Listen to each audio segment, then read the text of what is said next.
Hey everybody, I finally got my hands on Hybrid, and I don't mean to brag, but I always seem to find myself at the top of the leaderboards almost every game.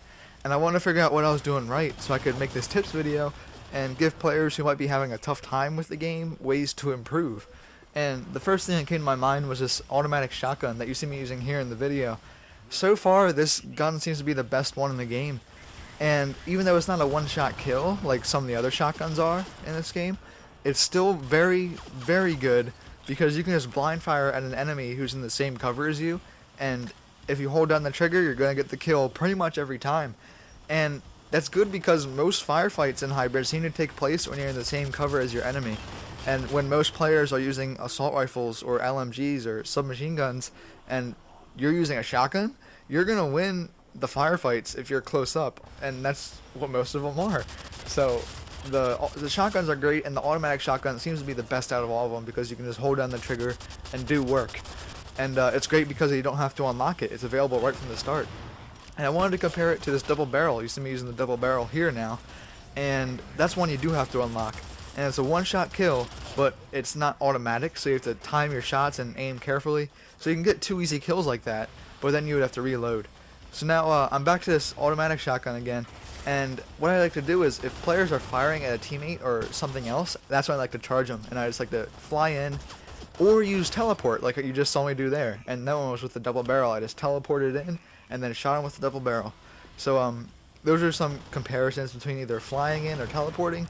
Flying in is more risky, but sometimes if you don't have teleport and you want to use a grenade or some other special ability, then flying in can work if you just dodge their fire. And something that's key about flying into cover, you have the boost feature, and it's good not to use that when you first start flying, because when you land into cover, there's a little bit of an animation that your guy does before you get to fire. Like he lands and crouches, and then you get to shoot your gun.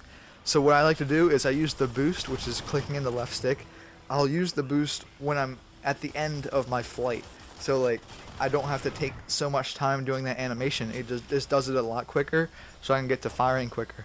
And before I boost on my way to wherever I am, I'll just dodge, dip, dive, dodge, whatever the 5 Ds of dodgeball are. But so yeah, I'll dodge and then use boost at the end of your flight. So that way you don't have people just laying into you with their assault rifles as you're flying around. And that seems to be what I find most useful when flying, because it's pretty risky just to fly around all the time because you don't get to shoot as accurately, and when you do shoot when you're flying, you actually slow down. So it's not very wise to shoot when you're flying unless you absolutely need to. And I'm going to show one more clip here from the double barrel, and this is what the double barrel is not good at. I use teleport to get into this cover, and there's 2 player enemies and their little bot thing. And I missed my first shot, finally killed him with the second one, and then I killed the other player, but the bot was still there to finish me off. So the double barrel isn't very good when there's a whole lot of enemies in a single cover. So I was thinking maybe the pump action would be good for that, or the automatic, of course. Now I'm using the good old assault rifle. This is the starting assault rifle, and it's the one for the variant, because that's the team I chose, because they're clearly better than the Paladins, and we're going to win the first season. But anyway, this starting assault rifle for the variant is actually, I think, a lot better than the one for the Paladin, just because the one for the Paladin has a higher fire rate, but the starting rifle for the variants does more damage per bullet. And you can still unlock, like if you start as the Paladins, you could unlock the variant starting assault rifle once you get your first assault rifle unlock token or whatever as you rank up. And also, some people may be confused with the unlocking system in this game. And the way it works is, as you level up, you'll get unlock tokens for the different areas of weapons, like heavy pistols or assault rifles or LMGs or shotguns. And you can choose one shotgun from that category to unlock. And then you'll see the little yellow things come, like little yellow icons come up after you unlock a weapon. And you have to pay for those little yellow tokens. Like you have to use Microsoft points to buy them. So that's if people really want to just get all the weapons from the start, they can buy those yellow tokens and then buy a whole bunch of weapons and stuff. But as you rank up, you get free unlocks. So I don't really see the point, because then when you rank up, it's not worth it. Like, you're just increasing your number rank. You're not really unlocking anything. So they added that just for the people who want all weapons at the start, but I find it a lot more fun just to unlock things as you progress. So just as a little bit of a recap, I think the automatic shotgun is the best gun in the game, and then the variant fully auto assault rifle is also a very good choice, but it's not as good as the fully auto shotgun when you're in the same cover as an enemy.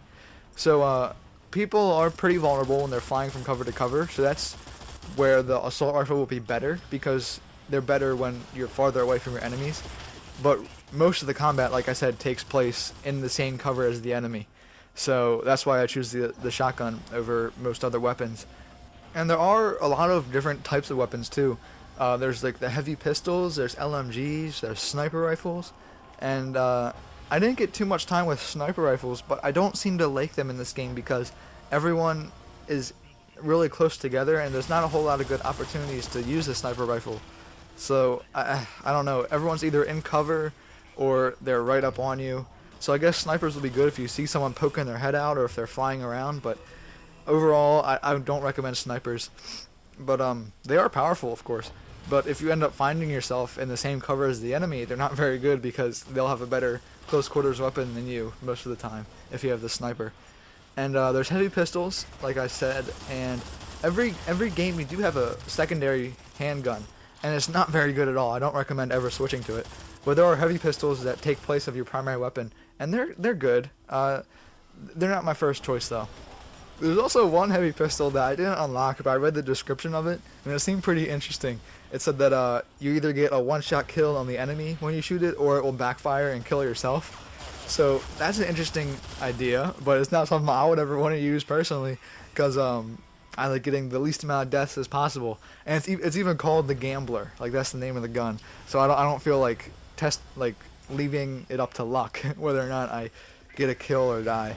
So I don't know, that's not for me, but some people might find it entertaining to use that weapon. But there's also LMGs in this game.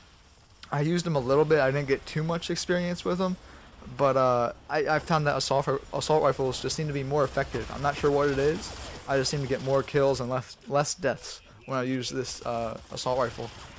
So we're getting close to the end of the video. I hope you guys learned a little bit if that was what you were here for. And overall, I hope you enjoyed the video. I want to thank everyone for watching. I really appreciate it. And I'll see you in my next video.